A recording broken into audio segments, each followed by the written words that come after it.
Assalamualaikum warahmatullahi wabarakatuh.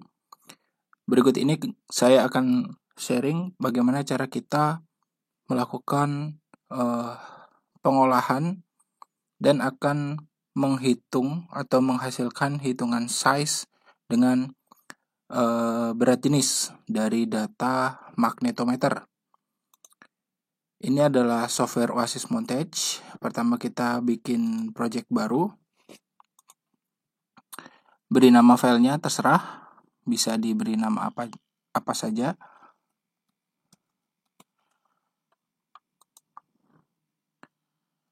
Kemudian import data.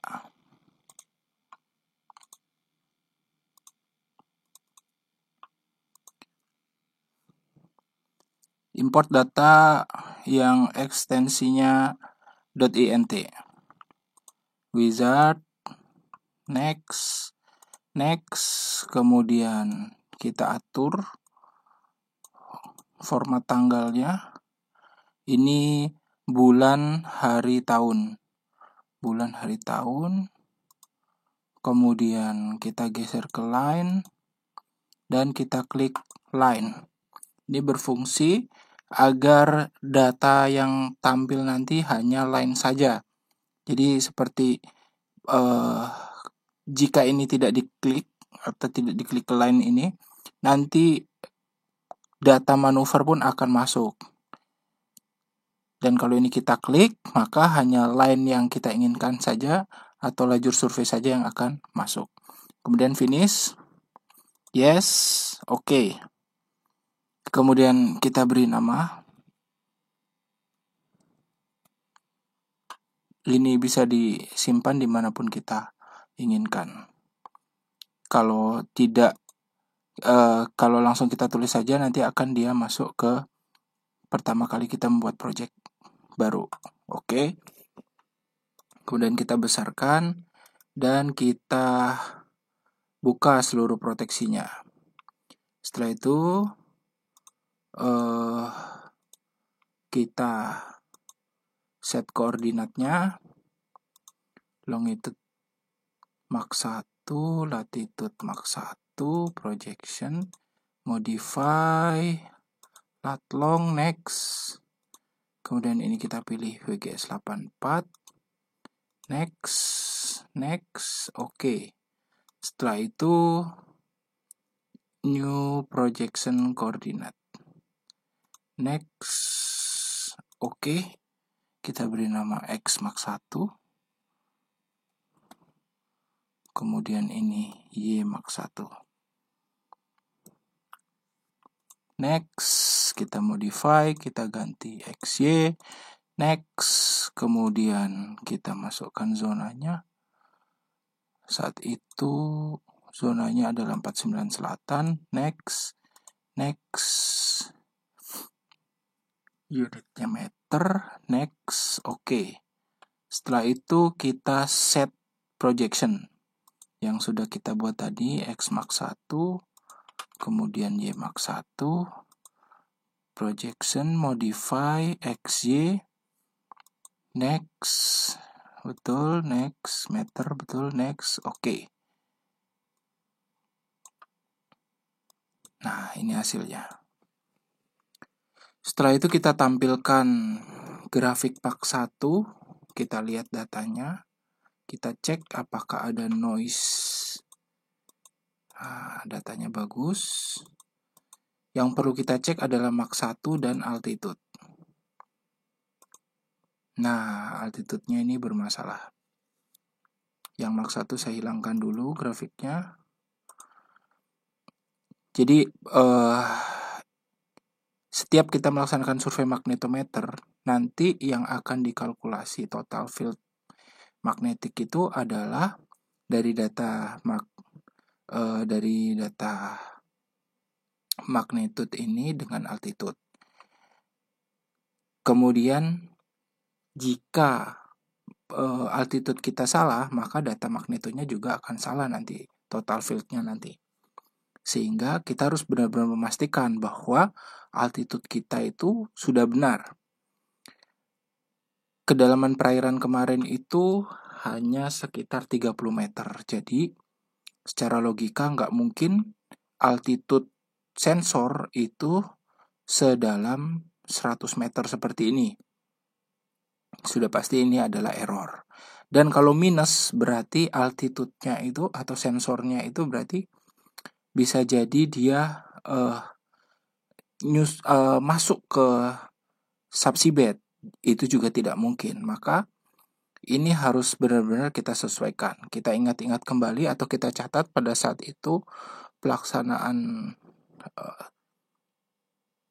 survei magnetometer saat itu altitude-nya itu mungkin 1-3 meter.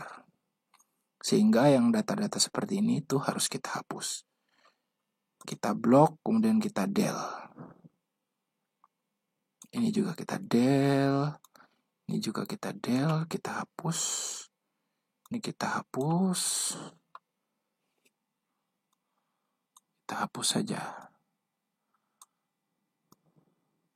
Ini juga hapus semua. Kemudian klik kanan rescale. Nah, dia akan seperti ini. Yang 0 ini berarti ini error. Jika mendekati 0 itu berarti alat kita nyusruk. Nyusruk itu maksudnya nyanggrok. Bukan nyanggrok apa ya? Dia kena dasar laut.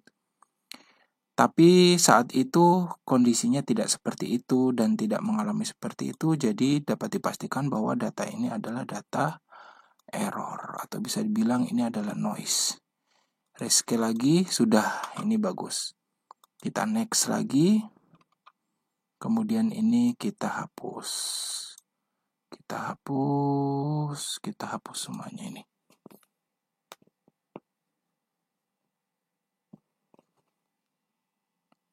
Ini kita hapus juga. Ini kita hapus semua. Kemudian rescale. Nah, masih ada noise-nya, kita hapus. Kita hapus. Hapus seperti itu ya. Kita rescale. Nah, ini sudah bagus. 2, 3 itu bagus sekali. Kemudian lajur berikutnya kita cek lagi. Kalau ada noise seperti ini, itu harus kita hapus agar hasil kalkulasi total data magnet yang akan dihitung nanti sudah sesuai dengan data aslinya. Ya, sudah cukup. Nah, kemudian data yang lubang-lubang sudah kita hapus ini, kita lakukan interpolasi. Kita tutup dia. Altitude, oke. Nah, biarpun sudah dilakukan interpolasi, masih ada data yang seperti ini, itu harus kita hapus. Kita hapus, kemudian kita lakukan interpolasi kembali. Nah, ini udah betul. Terus betul. Oke, betul. Sudah? Jika sudah, selanjutnya yang kita lakukan adalah kita tampilkan lagi grafik magnitude-nya. Ini kita hapus. Kemudian kita lakukan smoothing. Data Mach 1 yang kita smoothing. Output channelnya kita tulis Mach 1. Spline. Angkanya kita beri 0,75, 0,25. Jadi threshold-nya ini itu adalah seberapa ingin halus data yang akan kita haluskan. Jadi semakin besar semakin halus, tapi semakin halus tidak mendekati realita data yang ada. Jadi harapannya itu tidak terlalu halus dan tidak terlalu kasar juga. Cukup sedang lah, seperti itu. Kemudian kita beri OK. Kemudian kita lakukan filtering untuk mengeluarkan data residu. Kita pilih ini output channelnya nanti. Mach 1 spline trend. Residunya Mach 1 residu. Wow. Trend Trend ordernya kita beri 3. Oke, nah setelah itu kita geser ke sini dan kita keluarkan Mach 1 residunya seperti ini. Kemudian kita plot. Dus. Nah, ini hasilnya. Sangat bagus. Jadi sebagai informasi, ini adalah Mach 1 sudah dalam bentuk nanotesla. Jadi seperti ini. Ini adalah informasi apabila kita membaca manual book dari geometrik itu seperti ini. Jadi sudah ada keterangan unitnya pada setiap nilai atau angka.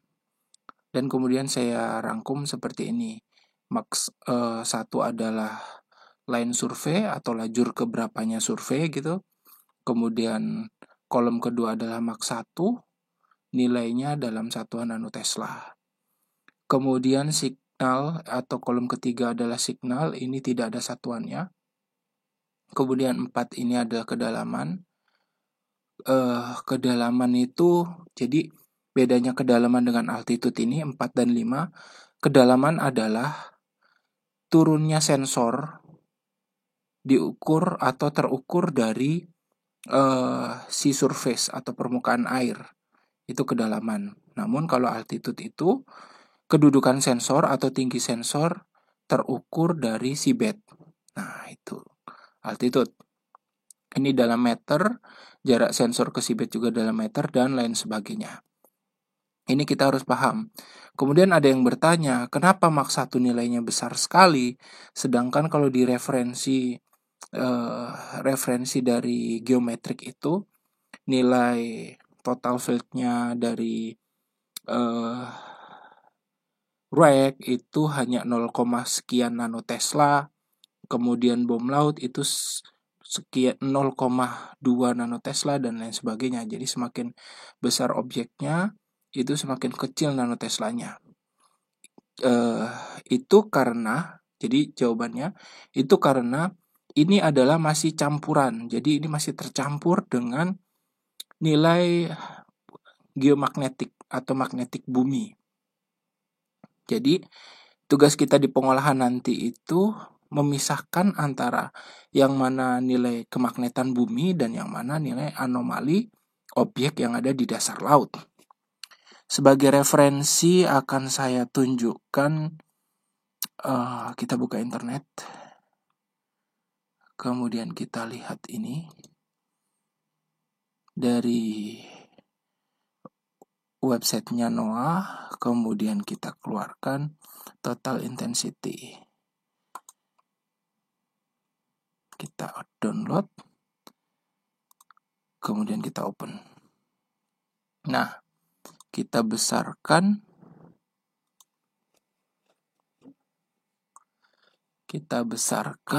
kemudian kita lihat ini.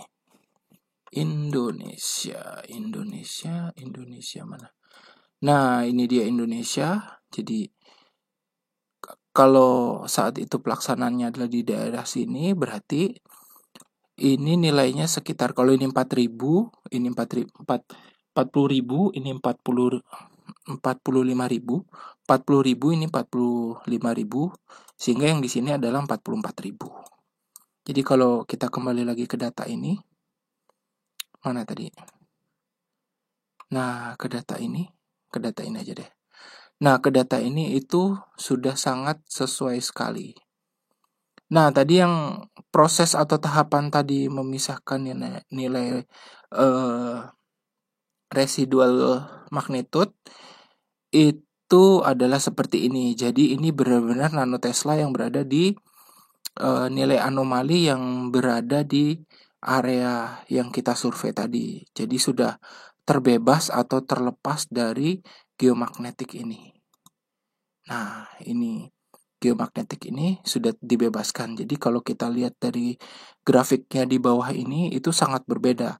Yang merah ini adalah nilai kemagnetan yang masih bercampur gitu antara kemagnetan bumi dengan anomali benda logam yang ada di area survei, sehingga pada saat setelah dipisahkan baru seperti ini grafiknya. Nah, pada objek yang sama atau lokasi yang sama itu memiliki grafik pola anomali kemagnetan yang sangat signifikan ini.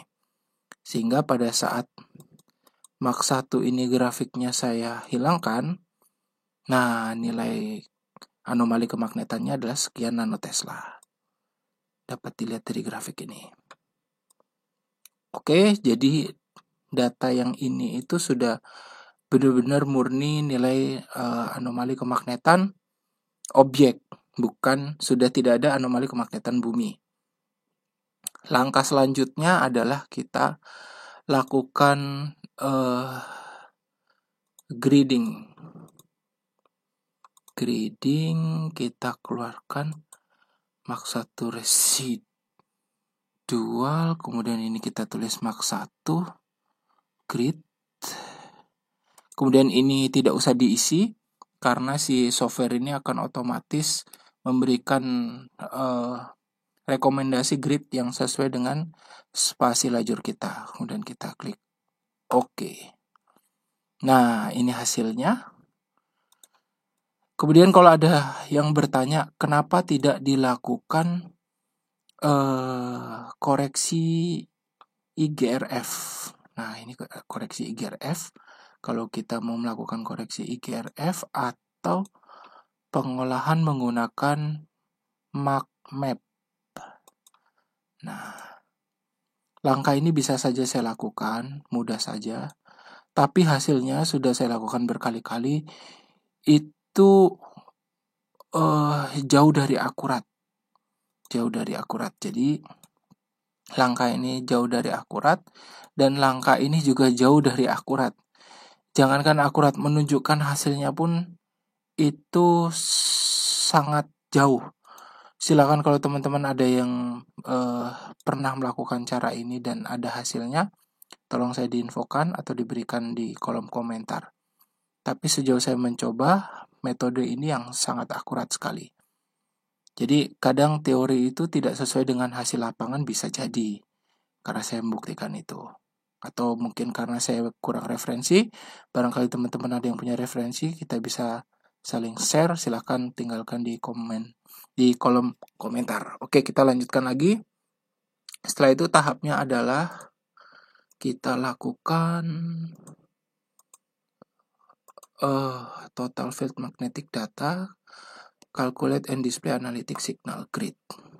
Jadi si residu yang benar-benar nilai anomali kemagnetan ini dalam nanotesla, kita lakukan kalkulasi dengan apa? Dengan altitude sensor tadi terhadap seabed. Nah, itulah kenapa di sini, di mana nih informasi yang diberikan oleh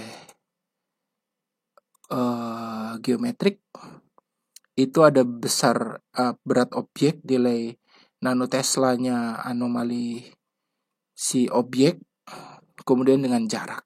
Nah, jarak ini adalah nilai altitude tadi tuh. Altitude yang sudah kita cleaning di awal itu adalah jarak sensor terhadap seabed atau objek. Nah, kalkulasi ini dihitung berdasarkan itu. Kemudian kita scan data, kita next, kita scale di otomatis, kemudian mapnya kita beri nama Mach 1 map. Nah, scale-nya ini pasti akan nilainya besar, lebih dari 100.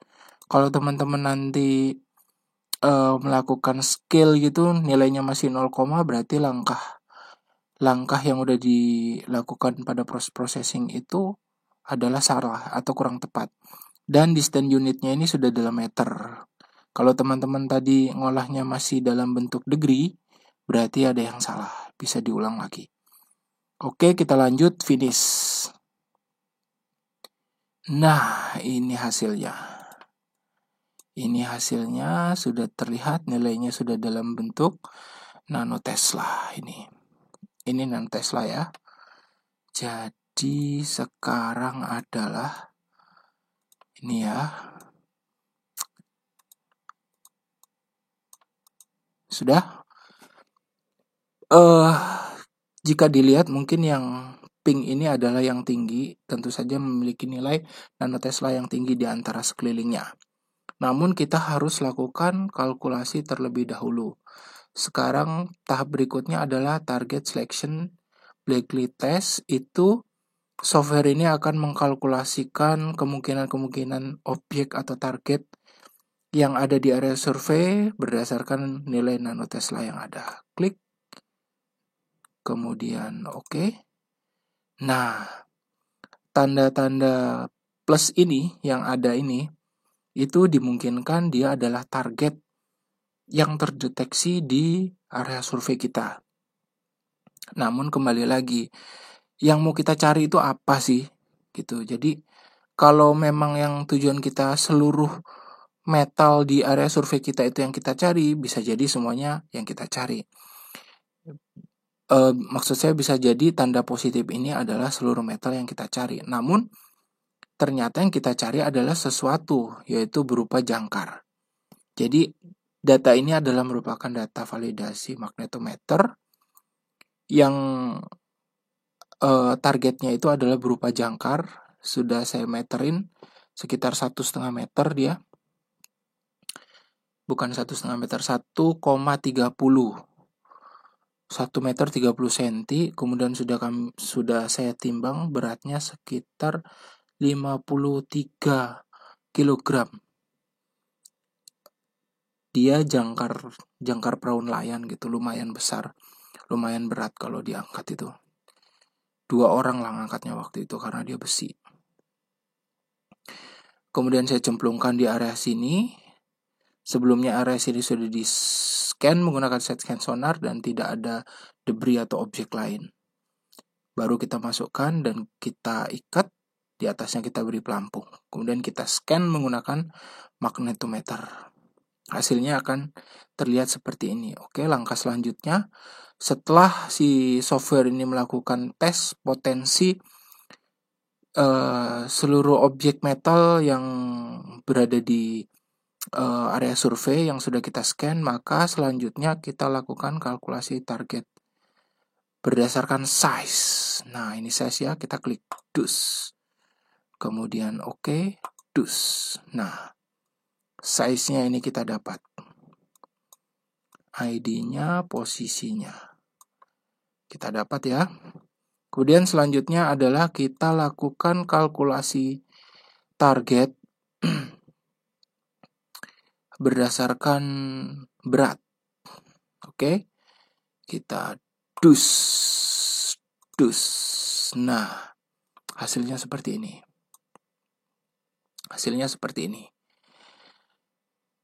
Untuk ini kan kita sudah dapat nih target size dengan target berat.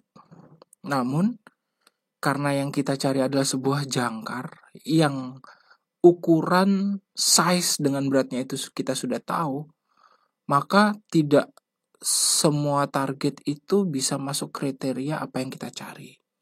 Sehingga kita perlu melakukan sebuah filtering di sini.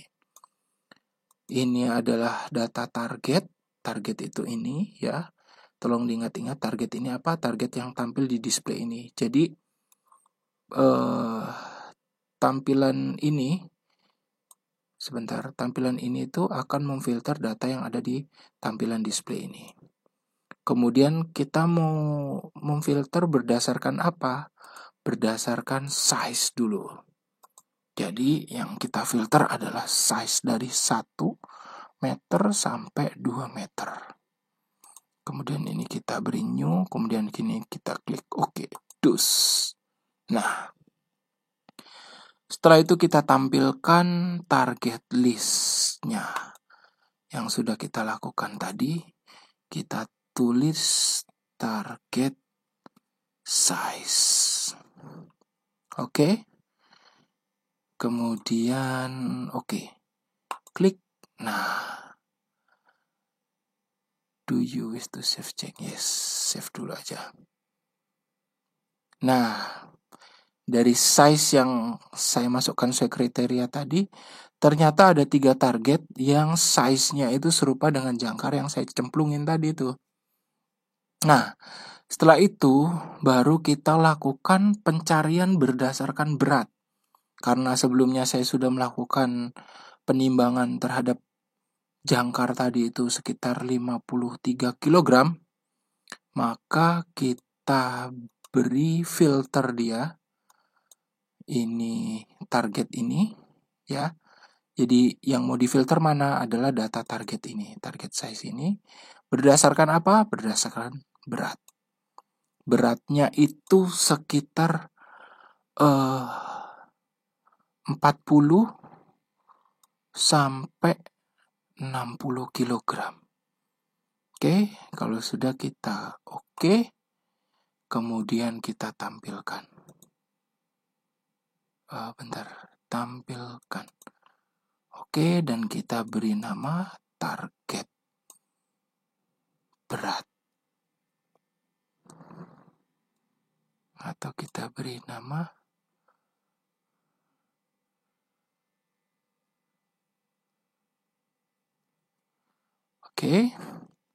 berat target. Ininya, inputnya ini adalah ini. Dari sini, target size ini. Oke. Nah, mengerucut dia. Kemudian, apa benar si benda yang size-nya menyerupai jangkar yang saya buang tadi? 1,3, kemudian beratnya 55 kg. Langsung kita buktikan. Ini berat ya, size-nya ini kita hapus dulu. Hapus, yes. Kemudian targetnya juga kita hapus dulu. Kenapa dihapus? Agar nanti yang kita plot itu tidak bertumpuk dengan data yang lain. Kemudian kita lakukan map, posting, map, posting berdasarkan berat yang kita munculkan. Berat, kemudian oke. Nah, itu dia. Betul. Nah, itu dia. Kemudian agar displaynya itu lebih ketara gitu, kita ganti simbolnya. Location plot. Ini mesh, ini kita ganti blown hole, size-nya kita ganti 6. Normal size-nya ini jadi explode. Oke. Nah, itu dia targetnya. Oke. Jadi sangat mudah sekali kita lakukan sortir tadi dari nilai anomali yang masih campuran ini. Kemudian kita sortir atau kita filter menjadi nilai magnitude residu. Kemudian baru kita lakukan kalkulasi seluruh target berdasarkan ini. Blacklist test, kemudian kita keluarkan potensi target tadi berdasarkan size, kemudian kita keluarkan juga potensi target berdasarkan berat, baru kita lakukan filtering sesuai size dan berat yang kita inginkan. Artinya apa? Jadi kalau kita ingin mencari sesuatu metal di dasar laut, kita harus tahu size dengan beratnya. Jadi tidak semua anomali kita ambil semuanya atau kita identifikasi, bukan identifikasi, maksudnya tidak semua target seluruhnya itu kita iakan bahwa itu yang kita cari, bukan.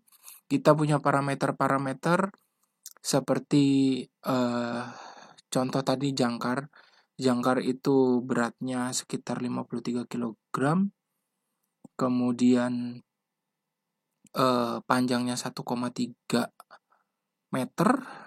Jadi biarpun ada benda-benda objek lain yang lebih berat daripada itu, atau lebih ringan, atau lebih lebar juga, itu semua bukan target yang kita cari. Tidak termaksud dalam kriteria atau persyaratan-persyaratan yang kita cari.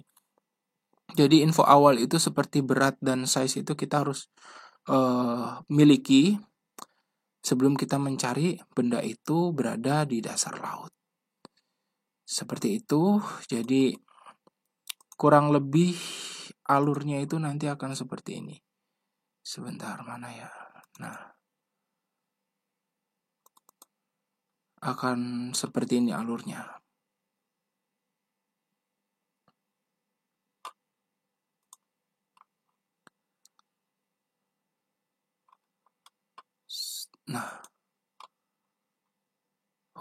Nah, alurnya itu seperti ini. Dari new project, import data, kemudian ini penentuan koordinat, set new set. Set new set itu kita langkahnya seperti ini. Set dulu, kita set, kemudian kita new projection lagi, kemudian kita set lagi. Set lagi, akhirnya kita seperti mendeklarasikan bahwa koordinat ini yang akan kita gunakan untuk mengupload data ini. Seperti itu. Kemudian kita lakukan cleaning. Cleaning itu tadi yang ada noise atau spike itu kita cleaning. Setelah kita cleaning, kemudian kan datanya yang habis di cleaning itu jadi berlubang-lubang ya. Berlubang-lubang, maka kita lakukan interpolasi. Setelah data dilakukan interpolasi, semuanya sudah menyambung, baru kita lakukan smoothing. Smoothing dengan spline. Kemudian kita pisahkan residunya menggunakan metode polinominal. Kemudian kita lakukan grid.